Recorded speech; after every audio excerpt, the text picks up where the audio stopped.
Visual Journal oleh saya Darren Hansun Limawan. Part 1. Semua yang berada di sini tidak mencakup segala kegiatan yang terjadi, melainkan menyangkut hal-hal yang mempengaruhi cara saya berpikir. Perkenalkan, ini saya. Nama saya Darren Hansun Limawan. Saya ada di sini saat ini sebagai mahasiswa baru UMN 2023. Seperti yang kita lihat, saya tidak bisa mengatur waktu. Ini adalah tanggal pembuatannya. Saya senang membuat animasi. Saya juga senang pergi ke alam dan mengambil foto di sana.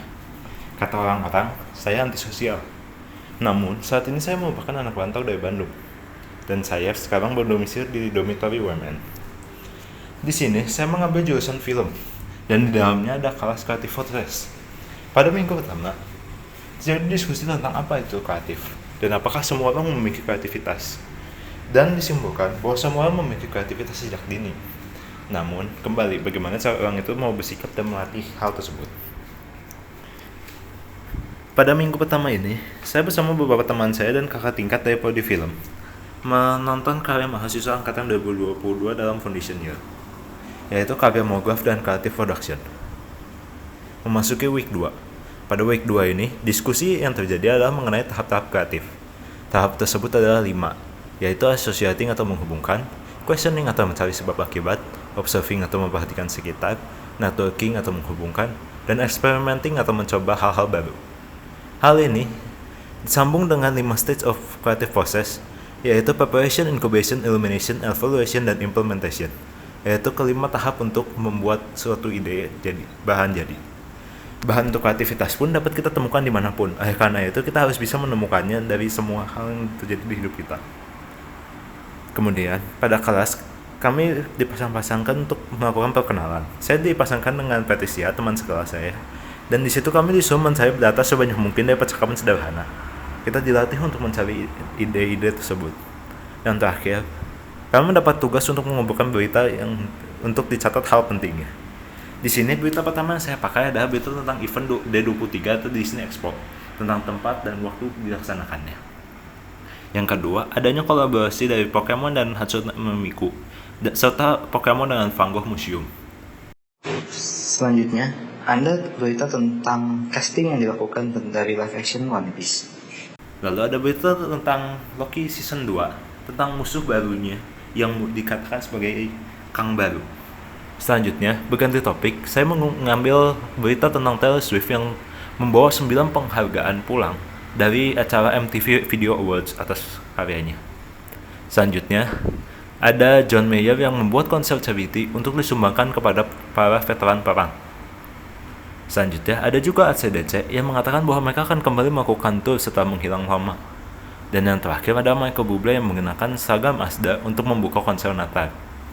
Dari semua berita ini, saya menyimpulkannya ke dalam 3 kata atau 3 keyword, yaitu entertainment, dapat kita lihat dari musik dan film yang saya pilih, yaitu event, yaitu acara menarik yang tidak ingin dilewatkan, dan big franchise, karena hal-hal tersebut menanyakan hal besar yang umum untuk masyarakat. Minggu ini, acara ditutup dengan adanya mentoring. Di sini saya bertemu dengan banyak teman dan orang-orang baru untuk membantu saya melihat bagaimana cara kerja dunia ini. Lalu, ada sesi di mana saya mengerjakan tugas digital grafik dan saya melihat bahwa diri saya itu cukup teliti dan perfeksionis dalam membuat hal-hal detail melalui Adobe Illustrator. Pada minggu ketiga, terjadi tahap brainstorming. Di sini kita diajak untuk mencari ide sebanyak mungkin dari banyak hal yang dapat kita lihat. Kita diinformasikan juga akan adanya art layout untuk membantu kita mencari ide tersebut. Di akhir kelas, kami disuruh mencari memilih satu topik berita kemarin untuk dibuat cerita random oleh teman kita. Kemudian juga, kami memilih satu kata dari percakapan minggu lalu dengan teman untuk dipetakan menjadi 5W1H dari yang menggambarkan orang tersebut. Dan yang terakhir, kita akan dari menggunakan 3 kata yang menggambarkan diri kita sendiri. Secara berganti-gantian, kita akan menyambung-nyambungkan kata tersebut sehingga menjadi terkumpul banyak sekali kata yang random dan saling berhubungan seharusnya.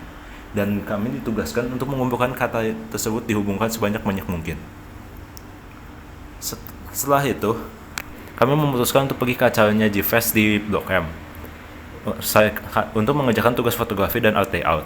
Namun sayangnya, karena belum waktunya, perjalanan ini tidak dapat dihitung sebagai art layout.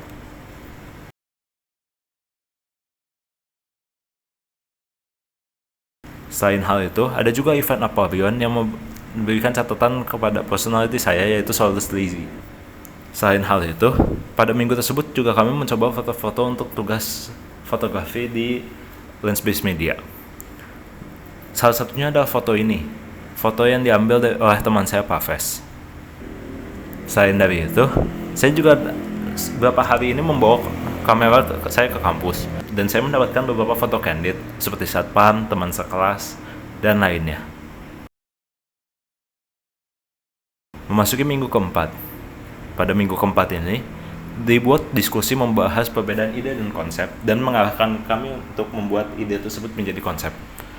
Kami disuruh juga membuat mind map dari kata-kata yang sudah dihubung-hubungkan kemarin, dan dari kata-kata tersebut saya memilih seniman perang nuklir. Saya membuat cerita yang berlatar belakang kurang lebih terinspirasi dari Oppenheimer dan Project Manhattan itu sendiri.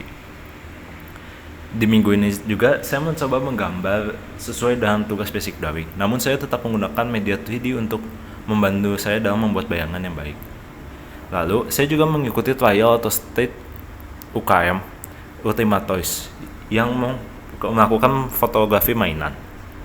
Ditutup dengan saya mengikuti pelatihan penggunaan APAR bersama teman saya, Chester. Pada minggu kelima, kita diajak untuk memasuki masa inkubasi, yaitu kita mendiamkan ide yang sudah kita persiapkan dalam masa preparation tersebut, dan melihat hal-hal baru dan mengembangkan ide tersebut. Di sini, kami diperkenalkan dengan media-media seni seperti visual, audio, instalasi, dan lain sebagainya. Lalu, karena kelas pada minggu ini dilakukan secara online, kami dibagi kelompok untuk masuk ke dalam breakout Zoom. Dan kami mendiskusikan dan mencari contoh aplikasi dari seni tersebut. Kelompok saya mendapatkan tentang sound-based art, dan dari pencariannya saya menemukan Ciara Lozet, dan dia adalah seorang seniman suara yang membuka pandangan saya terhadap suara di sekitar kita. Terakhir, kami ditugaskan untuk mencari artis panutan selain dari penyanyi dan band, dan saya menggunakan Vivian, seorang animator asal Amerika dengan karya terkenalnya yaitu Hello Fabos dan Hasbin Hotel. Saya mendapatkan kesan-kesan horor dan menarik dari karya-karyanya yang walaupun ditujukan kepada pribadi yang lebih dewasa. Dan dari saya lihat, Vivian menggunakan dan menghasilkan karya-karya tersebut berdasarkan masalahnya sendiri yang ternyata dia memiliki ADHD. Kemudian, kami disuruh membuat playlist yang berdasarkan tokoh tersebut. Dan saya menciptakan playlist yang berbasis horor dan terdapat dark system di dalamnya. Kemudian pada minggu berikutnya, minggu ke-6 dan di akhir minggu ke-7, kami ditugaskan untuk melakukan art day out tersebut. Pada art day out, saya bersama teman-teman saya pergi ke Museum Macan menggunakan Transjakarta. Kami setelah melakukan perjalanan dan terjadi banyak sekali kejadian seperti adanya teman kami yang kecelakaan, kami nyasar, dan lain sebagainya, kami sampai ke Museum Macan untuk melakukan tugas art day out ini itu sendiri. Saya melihat banyak sekali instalasi yang sangat menarik dan membuka pikiran saya, karena mereka dapat mengumpulkan barang-barang sederhana dari kehidupan sehari-hari untuk dihasilkan menjadi benda yang sangat indah dan dibentuk menjadi instalasi yang sangat menarik perhatian kita. Dan terakhir, sekian dari visual jurnal saya pada pertama ini. Terima kasih. Sampai kapan-kapan di visual jurnal berikutnya.